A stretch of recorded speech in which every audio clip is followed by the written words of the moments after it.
এই রমজান মাস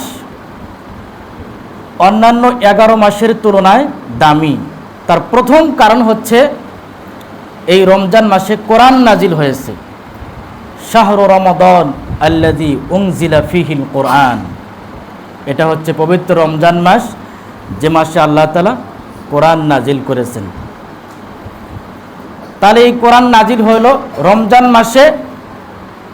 আল্লাহ তাআলা ফাদ্দালাল্লাহু হাযা শাহরা আলা জামিইশ শুহুর বিসাবাবি রমাদান। আল্লাহ তাআলা কি করলেন? এই রমজান মাসে কোরআন নাজিল হওয়ার কারণে অন্য 11 মাসের তুলনায় আল্লাহ তাআলা এই রমজান মাসকে শ্রেষ্ঠত্ব দান করলেন, মর্যাদা দান করলেন। বলি আলহামদুলিল্লাহ। এই কোরআন নাজিল হলো কদরের রাত্রিতে।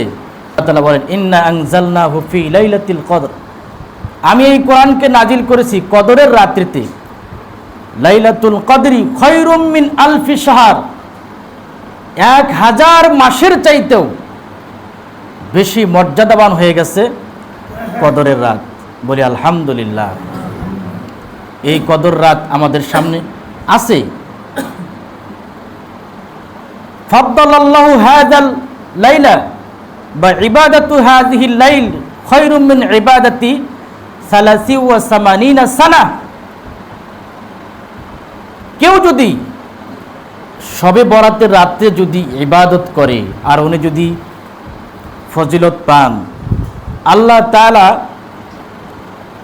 ইবাদাতু হাযিহিল লাইল, এই এক রাত্রি ইবাদত করার কারণে আল্লাহ তাআলা 83 বছর ইবাদত করলে যে সওয়াব পাওয়া যাবে, আল্লাহ তাআলা এক রাত্র ইবাদত করার কারণে 83 বছর ইবাদত করার সওয়াব আল্লাহ তাআলা আমলনামায় দান করবেন।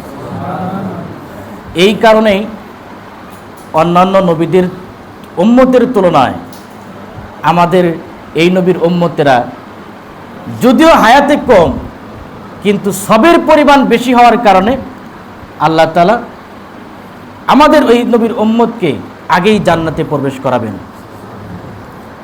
দেখেন, মাসের যে মাসে নাজিল হলো সেই মাস অন্য 11 মাসের তুলনায় দামি হয়ে গেল।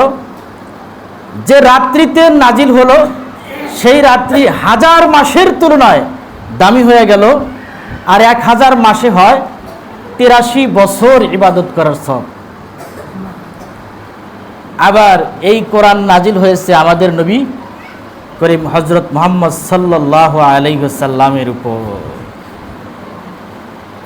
আমাদের নবীকে আল্লাহ কি করেছেন? এই কোরআন নাজিল হওয়ার কারণে ফাদ্দালাল্লাহু নাবিয়্যানা আলা সাইরিল আম্বিয়া বিসাবাবি নুজুলিল কোরআন। 1 লক্ষ মতান্তরে 2,24,000 পয়গম্বরের মধ্যে শুধু কোরআন আমাদের নবীর উপর নাজিল হওয়ার কারণে সমস্ত নবীর চাইতে বেশি মর্যাদাবান, বেশি শ্রেষ্ঠত্ব আল্লাহ দান করেছেন আমাদের নবী হযরত মুহাম্মদ সাল্লাল্লাহু আলাইহি ওয়াসাল্লাম। তাহলে এই কোরআন যখন আমাদের নবীর কাছে গেল, তখন আমাদের নবীজি অন্য সকল নবীর চাইতে দামি হয়ে গেলেন। এই কোরআন যখন কোন হাফেজ তেলাওয়াত করে, কোন হাফেজ হবেন বা যিনি কোরআন তেলাওয়াত করবেন, আল্লাহ তাআলা ওনাকে বলবেন ইকরা ওয়ারতাকি, একটা আয়াত পড়ো, জান্নাতের একটা দরজা, একটা তালা, এক তালা থেকে আরেক তালায় উঠে যাও। বলি সুবহানাল্লাহ। কি পরিমাণ সব! রাত্তিল কামা কুনতা তুওয়াত্তিল ফিদ দুনিয়া। আল্লাহ বলবেন, আরে তুমি দুনিয়া যেভাবে তেলাওয়াত করতা সেরকম তেলাওয়াত করো। তোমার স্থান তো সেখানে, তোমার স্থান তো সেখানে।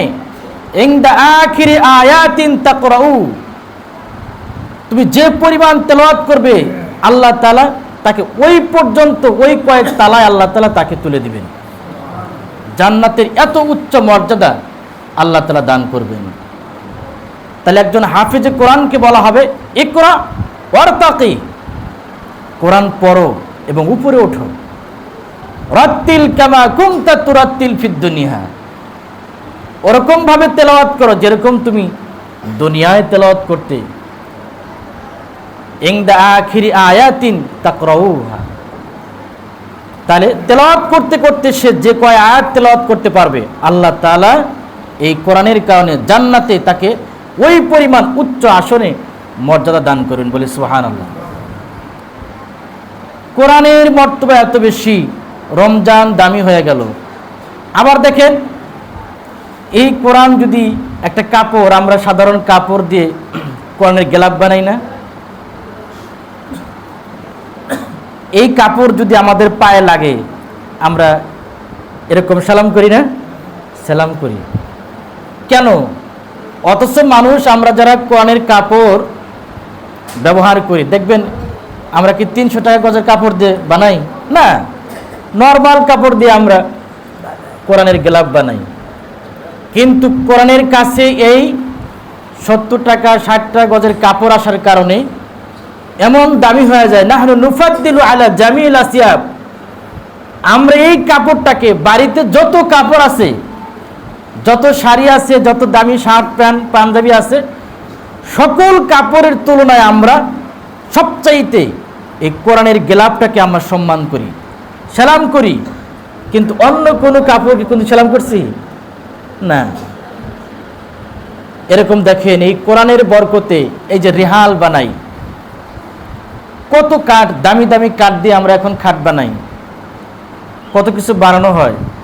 কিন্তু যে কাঠটা দিয়ে, নর্মাল কাঠ দিয়ে আমাদের যে রেহাল বানানো হয়, আমরা কি করি? পায়ে লাগলে সালাম করি না? কোরআনের কাছে আসার কারণে নাহনু নুফাদ্দিলু আলা জামিল আশখাস, আমরা সমস্ত কাঠের চাইতে বেশি তাকে সম্মানিত করি।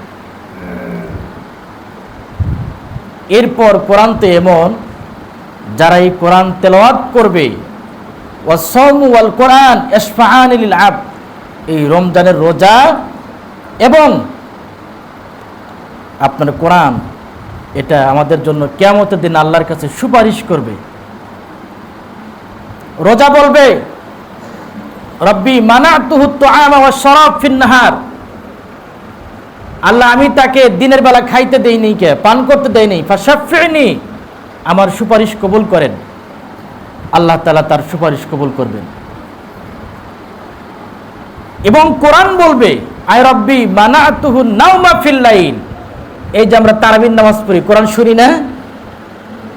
হ্যাঁ, কোরআন বলবে, আয় রব্বি রব্বি মানাতুহু নাওমা ফিল লাইল ফাশাফিনি ফায়ুশাফআন, আল্লাহ তাআলা কোরআনের সুপারিশ গ্রহণ করবে। তাহলে একদিকে রোজা সুপারিশ করবেন, আর একদিকে কোরআন সুপারিশ করবেন। এই দুই সুপারিশের কারণে আল্লাহ তাআলা তাদের সুপারিশকে গ্রহণ করে রোজাদারকে আল্লাহ তাআলা জান্নাতের ফয়সালা করে দেবেন।